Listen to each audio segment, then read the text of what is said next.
Hello, everybody, and welcome back to Charlie and Jake's Hot Takes. I'm here with my good friend Maxima. Jake is still nursing that injury on the IR. Max, happy to have you back. Pleasure to be back, Charlie. Continue to plow ahead with Jake on the IR. Yeah, I'm very happy to have Max back. Other things in sports not making me too happy, and Max, it's a tough day for me. You know why? I do know why. It's because the Steelers dance on the logo more than they actually play in the football game. Yeah, and with the last loss to Cincinnati, I hope this is okay with you, Max. But I prepared a little eulogy poem. This is the funeral. Steelers are done, and here it goes. I really poured my heart out into this one. It was a wonderful start, but now you've broken my heart. The big wins have been great, but the last three losses have me irate.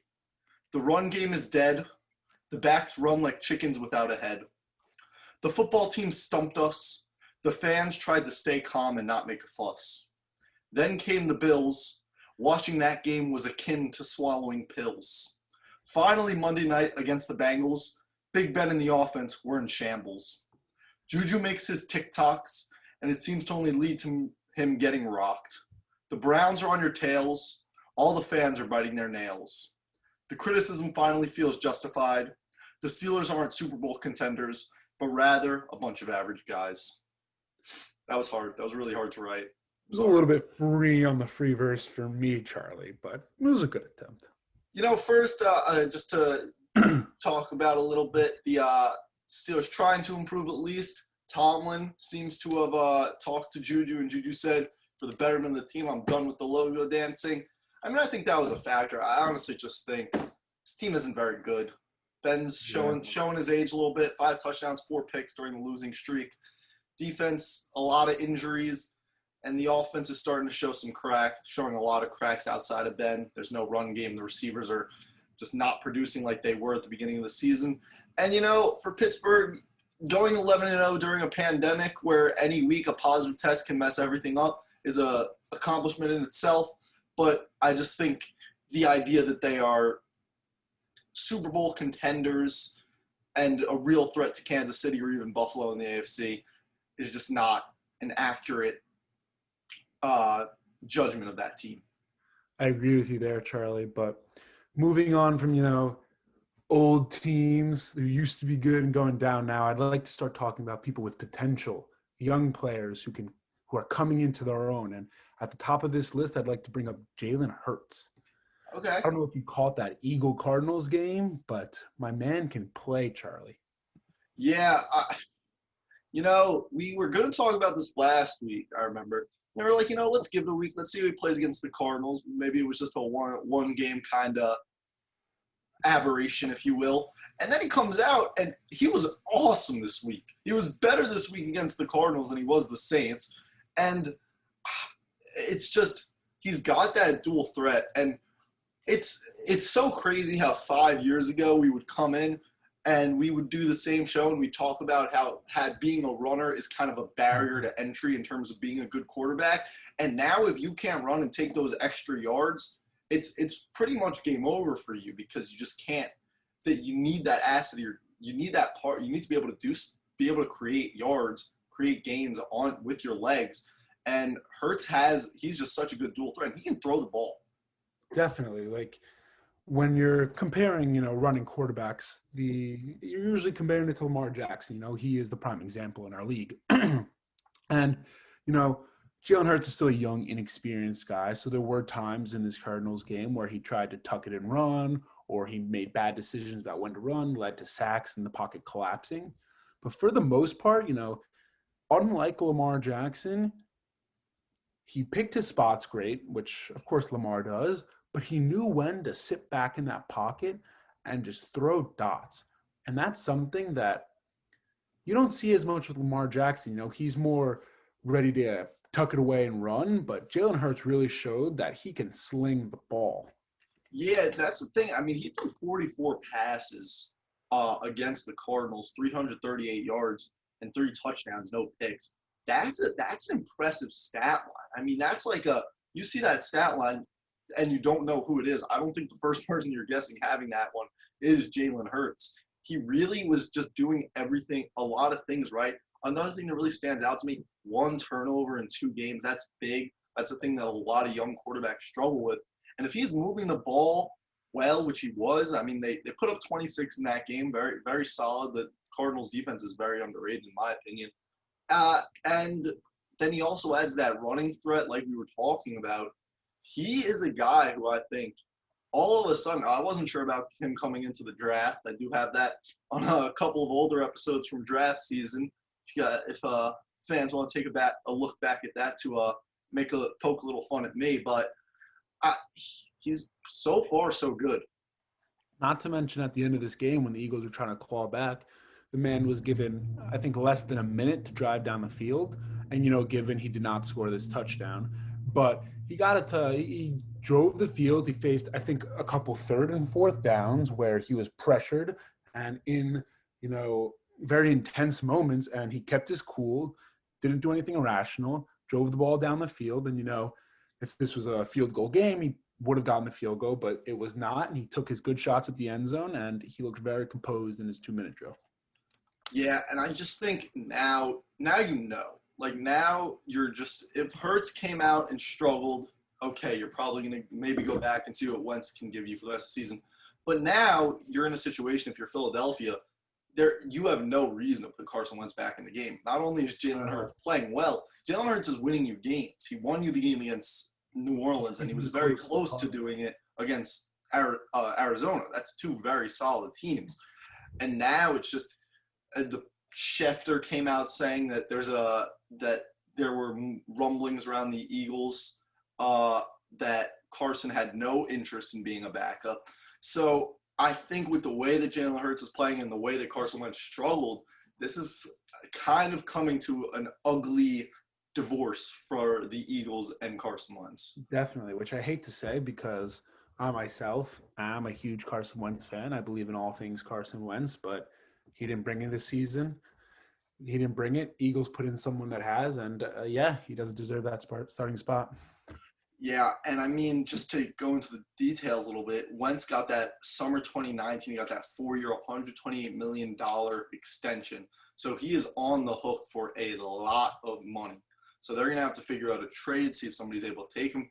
They might have to end up releasing him and just taking some dead cap. It's going to be a situation where the team is going to have to work with Wentz to figure out the best situation for both parties. And, that's all good and well, except we know that sometimes it doesn't exactly end up being pretty in that situation. Definitely. Talking about large contracts, let's go over to the Tampa Bay Buccaneers and Tom Brady, who managed another comeback, another Tom Brady engineered comeback versus the Falcons. Wasn't exactly 28-3.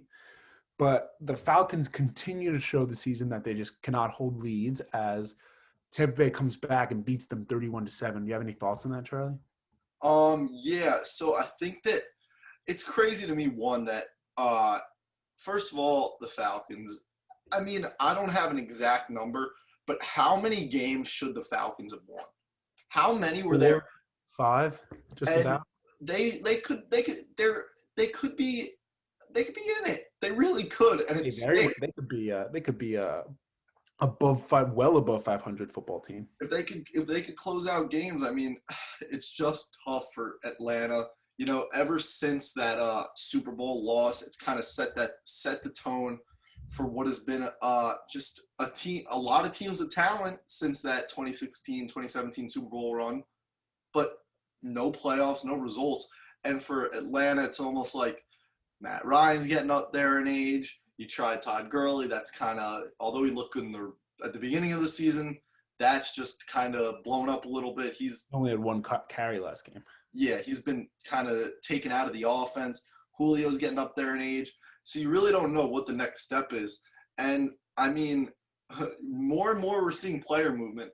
And I think that if Atlanta could finally decide this offseason, this just isn't working. We obviously don't have the pieces to make another Super Bowl run with this core. Let's blow it up and start from the bottom. And, that could create a really interesting situation. But more to Tampa Bay is who I'm really interested in, because I think that you could say, I mean, coming into the season, Tampa Bay, probably the most interesting team in football. When you have Tom Brady on a new team, along with so many guys who are just so good at football at different parts of their careers, like Antonio Brown, Gronk, Leonard Fournette, and then keep in mind the fact that they have pieces just on Tampa Bay from before this season. Just an interesting team, and it's been a very up and down season for them. So what do you think about Tampa Bay and their season so far? Well, there's a lot coming into the season, around Tom Brady saying, whether he was a system quarterback, whether his success was all towards, Belichick. And I think that this season he's kind of put those to rest. His team's not having the greatest of season, but he's definitely putting up numbers. And in this past game, he looked surgical. He put up 390 yards.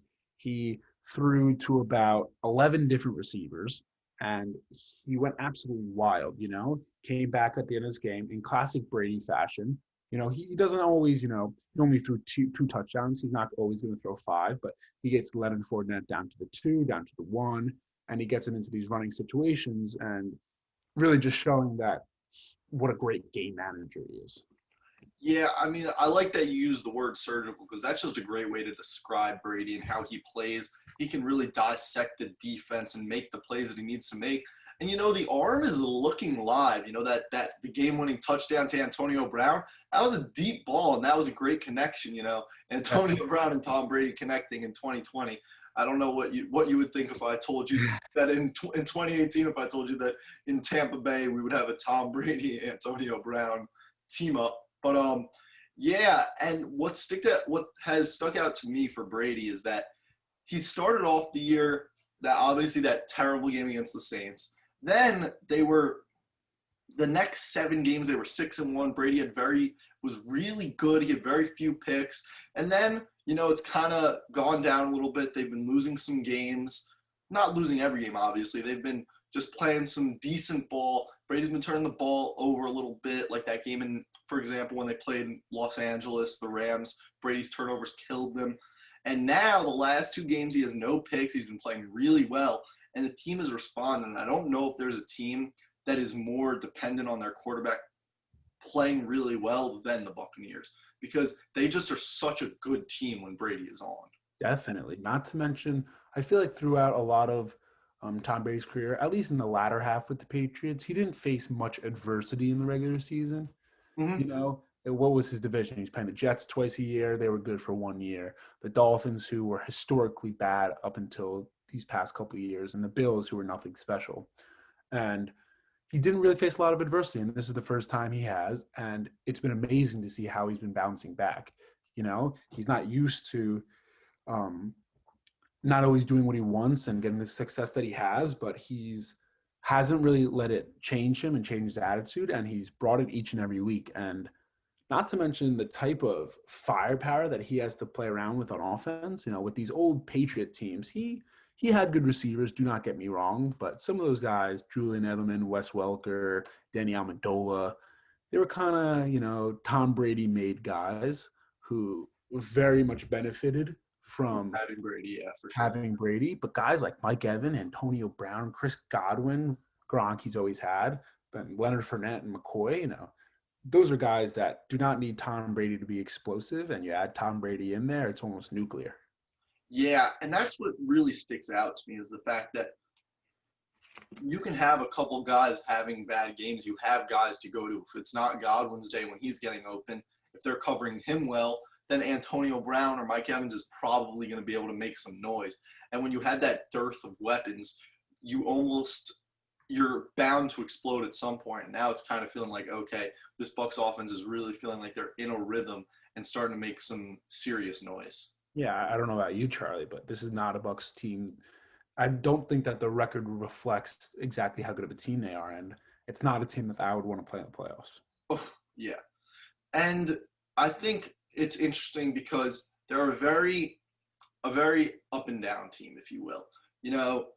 They've done things like they beat the Packers 38-10. Packers have been awesome this year. Then they will just lose games that they shouldn't lose, and even this game, this game, although it showed how good Brady is and how good the offense can be, it also showed their problem. They get off the slow starts a lot, and they have a tendency to really play a game with teams that they shouldn't play games with. But when you're in the playoffs, I feel like there's almost that added intensity that might really help them because they know they're not coming into the game expecting to blow any team out. Every game's a battle in the playoffs, and I think they're going to respond to that well. Definitely. Not to mention, if there's one guy in NFL history that you want on your side in the playoffs, it's Tom Brady. Yeah, and I'm just interested in the defense also. I think we know what the offense can do. The defense is really going to set the tone. I mean, the defense really turned it on late in this game. Devin White had an incredible game. He won NFC Defensive Player of the Week, 3 sacks, a bunch of tackles. And there's just, you look at this defense, the passing defense is suspect, but the middle the linebackers are really good. Levante David has been good for so long. Your pass rushers, Shaq Barrett, JPP, and Ndamukong Suh can still make some noise out there for you. This front seven is a really hard unit to face. And I just think if their DBs are young, but if those DBs can get it together and make some plays, it's gonna get harder and harder and harder to score on this team. And once you can't put up points against them, if you don't get above 20 points against the Buccaneers, you're not beating. They're gonna put points. You're gonna have to it's gonna be a boxing match, and your offense when you're playing Tampa Bay is gonna need to throw some really good punches. Definitely. So that's just a team that I'm so excited to see come playoff time and just see how they finish the season because, anything can happen. They can lose their last 2 and find themselves out of the playoff picture, though unlikely. You never know. So big 2 games coming up for Brady and his crew. Another big game that is coming up, or a couple of big games, is the college football playoff. And right now, I'm less interested in talking about the games. Instead, I'd rather talk about with you, Max, the selection, what you thought. Give me your kind of your interpretation of where the college football playoff committee is at. I will go seed by seed, Charlie. All right. I'm going to begin with our number 1 seeded, the Alabama Crimson Tide. Roll Tide, baby. Roll Tide, baby. Roll Tide to that. And there's no one who deserves this seed more. Alabama has been at all times, dominant this season. Mac Jones has shown to be the best deep ball thrower in the nation and in recent memory, quite honestly. He is putting up not exactly, but Joe Burrow type numbers. Not to mention that his world-class receiver is most likely going to win Heisman in Devonta Smith. He better win the Heisman. He better win the Heisman. There's not a player in college football better than Devonta Smith right now. And they have another world-class running back in the backfield, Najee Harris, who could also win Heisman. Those are 3 guys that all deserve the Heisman, not to mention one of them who's sitting on the bench in Jalen Waddle. All right? Yeah, with injury. And it's just, with Alabama, I mean, this is the cream of the crop in college football this year.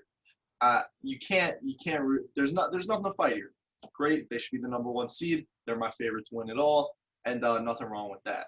And how about those Clemson Tigers? Well, they are absolutely deserving this number 2 spot.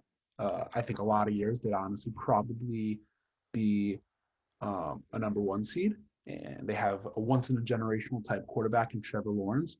And I'm going to bring it back to this Notre Dame game that they lost earlier in the season, and I was talking about it with one of my buds, and we honestly just couldn't comprehend how Clemson was going to get so much better with Trevor Lawrence while they were playing with DJ Uiagalelei, because what they great pronunciation, by the way. Thank you. Right, I love him. But he put up 450 yards, had about 4 touchdowns in that game, and we were wondering ourselves, what's Trevor Lawrence going to do to make this better? And that question was answered about 5 minutes into that Notre Dame game. He protects the ball. He doesn't make throws without calculations. He puts the ball right where he needs to be. He keeps his defense off the field, keeps them rested. He hits the big plays when he needs to. He hits the small plays. He throws the ball away when he needs to. And he is a once-in-a-generational quarterback. And I know it seems like, okay, did Trevor Lawrence really make the difference, or did the defense just play better? Because obviously the first game that they lost was a high-scoring affair, and then this one was just a beatdown. I think it was 34-10. So it was really just the Clemson offense doing their job and the defense just showing out. But I think it's just Trevor Lawrence, not only is he such a skilled quarterback, he's this team's heart and soul. You know, they love him. You can tell by the way they interact.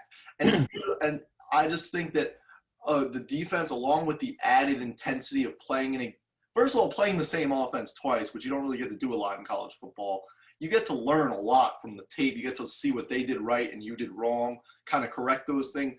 Then add back that you get your once-in-a-generation quarterback, and they just had all that momentum on their side. And, you know, Notre Dame just – I think this really showed who they are. You know, they're a very talented team. They're our next no, they're not our next team in the seed. But, you know, Notre Dame's an interesting team. But before them, the Ohio – in my opinion, one of the more polarizing seasons because of the pandemic, and that's the Ohio State that's Ohio State. I was a very large Ohio State fan last season, Charlie. I still believe that was a fumble recovered by the Ohio State defense for a touchdown. Okay. I'm not even going to get into that. All right. But what I've seen from this Ohio State team this year is not worthy of a 3 seed. They're not. Who have they beaten this season? They beat a good Indiana team. But in a very close game. In a very close game where Justin Fields did not play well. And their only other quality win was in the Big Ten championship against number 14 Northwestern. And that game was very close. Another close game where Justin Fields did not play well. So the question bears here, where is the Justin Fields we saw last season, and what is propelling them to this 3rd seed other than being Ohio State?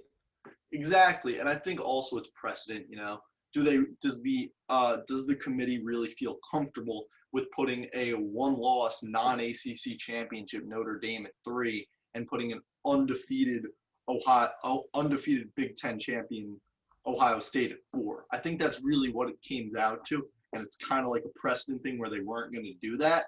But at the end of the day, I mean, they played 6 games. They looked great in the 4 against not good teams. And in the 2 against really solid teams, they looked very average. So, you know, obviously they can come out on New Year's Day when they play Clemson and prove everybody wrong. But they have a lot to prove coming into the playoff. Definitely. And if this was a game last season, quite honestly, I took Notre Dame. I took Ohio State last year, no doubt. And I think that if Justin Fields is able to capture that magic he played with last year, and which he has played at sometimes this year against lower level competition, I think they have a chance to win this. But they need, because I do believe that when he's playing his best, Justin Fields is closer to Trevor Lawrence than people think. Mm-hmm. But if that Justin Fields, that Heisman Justin Fields, is not on the field on January 1st, then it will not be pretty. And that is for sure. Yeah, and, you know, for Justin Fields, it becomes a big game not only for him because he wants to win that national championship, but I don't know if you've been watching Zach Wilson from BYU. He is coming up on Justin Fields' tail in terms of the second quarterback in that class. So Justin Fields is going to have a national audience to prove that, hey, I'm the guy who's going to be able to turn your franchise around. And we'll see what he does. Not to mention North Dakota State's Trey Lance. Oh, yeah, true. Very much so. So, yeah. So number 4 seed Notre Dame. Give me your thoughts on them. I need to take a couple deep breaths here, Charlie. Take your time, buddy. I feel like Stephen A. Smith because I am enraged by this seeding. Enraged by this seeding, Charlie. Texas A&M deserved this all the way. I don't know if you've watched a lot of Texas A&M this season, but they are dominant in ways that Alabama and Clemson could not dream of. In their last game against the Tennessee Volunteers, they only beat them by 2 or 3 touchdowns, but they dominated time of possession by almost 3 times the amount Tennessee had. They are efficient running the ball with Isaiah Spiller, who is a great running back in this nation, and Kellen Mond, who can get it done through the air and on the ground. And they deserved this 4 seed. They beat teams down and they tire them out.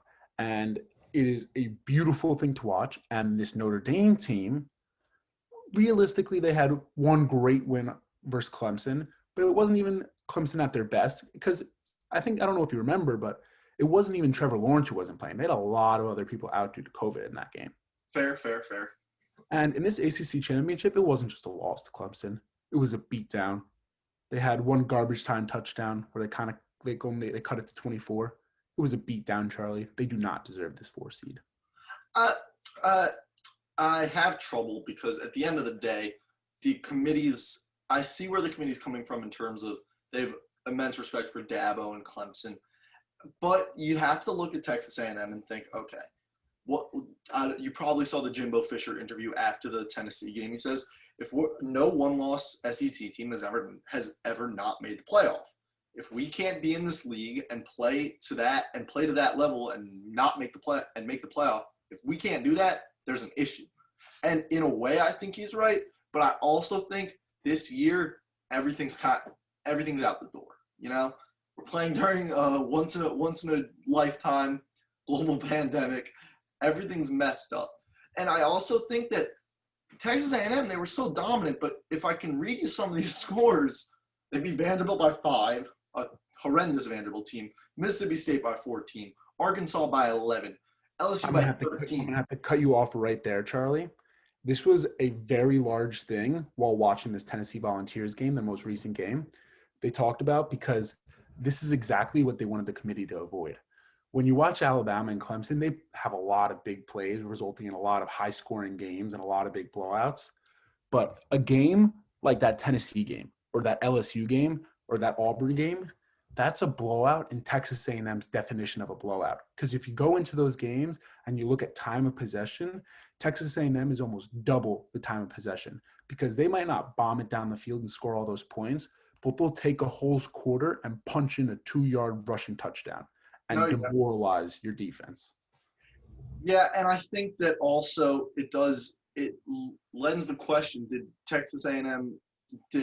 the committee say, okay, we already saw Texas A&M get beat by Bama. Granted, Bama did have Jalen Waddle, which Jimbo Fisher pointed out. Let's give Notre Dame a shot.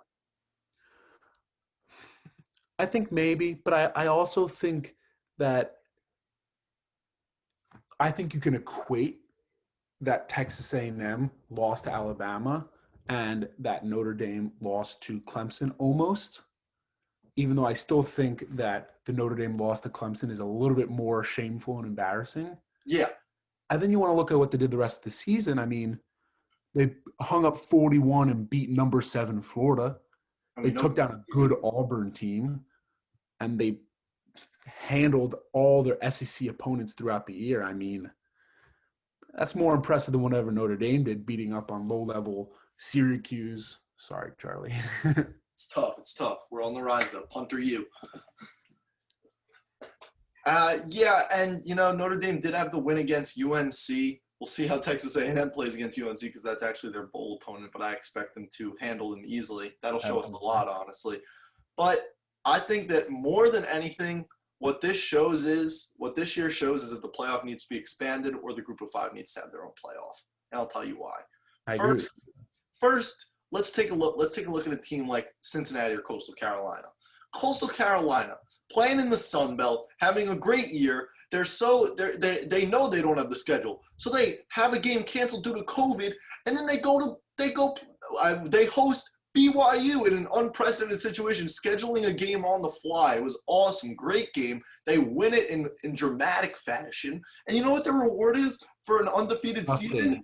They get a conference game. They're playing Liberty, a conference game. 2016, 2017. I'm not exactly sure the year. UCF. What are Cincinnati and Coastal Carolina supposed to do, Charlie? You can't, and I understand, okay, you could schedule an Alabama. But Alabama doesn't want to play a high-level group of 5 team. They want to warm up with some soft teams or maybe some other Power 5 teams and then play their conference schedule. Because the elite teams know that if they play their conference schedule and they win, they'll be in the playoff. So they don't really have an incentive to play a Cincinnati. Definitely. So it's so tough. I feel bad for a guy like, for example, Cincinnati, Desmond Ridder, their quarterback, has been there for 2 really good seasons. And what's his reward? I mean, the Peach Bowl's great, but they need to expand the playoff. It defies logic that we can say that okay, we are the FBS, but it's impossible. With the current system, with the 14 playoff, a group of 5 team will never make the playoff. So then it's not a fair system. There's not one FBS. Then the group of 5 needs to say either whoever represents them needs to say, okay, either you make a path for us to get into the 14 playoff or you expand playoff or we're making our own playoff. Because we can't continually have these teams do so well and prove that they are legit teams and not even give them a chance. Like, let's be honest. I mean, I don't want to be this guy, but Notre Dame is going to get killed by Alabama. They are going to get – okay, bringing back to my betting roots, Charlie. Alabama is 19.5. I'm throwing the house on them, Charlie. So if I was a betting man, I may do the same. And Notre Dame will be a problem. Are you stating that you're not a betting man, Charlie Benami? Yes. So if we know Notre Dame is going to get destroyed, I mean, obviously anything can happen. Maybe Notre Dame pulls it out. But why not give Cincinnati a shot? Why not? And it's just so frustrating because you know that it's not going to happen, and you know that Cincinnati's not going to get their shot, and you know that Coastal Carolina can't make the playoff, and you just know that that's not going to happen, and it's unfortunate, it's unfair, and I wish it could be different. And it's frustrating. So that's going to be all for today. Thank you guys so much for joining us. Have a happy holiday. We are really happy to keep bringing you these episodes and keep watching. Have a good one. Enjoy.